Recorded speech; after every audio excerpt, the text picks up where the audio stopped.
रसना बासना श्रवण रमण ए तो पशुतुल्य कर्म मनीष जीवन पाइछु जदि तू करि जा किछि पुण्य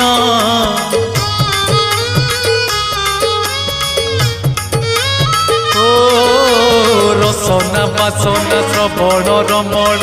ए तो पशुतुल्य कर्म मनीष जीवन पाइछु जदि तू करि जा किछि पुण्य एई माटी देह बौला गाई जोठू आसीछि जीव पळेई एई माटी देह बौला गाई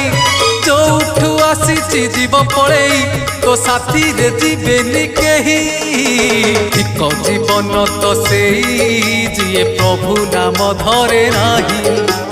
ठीक जीवन तो सेई जिए प्रभु नाम धरे नाही।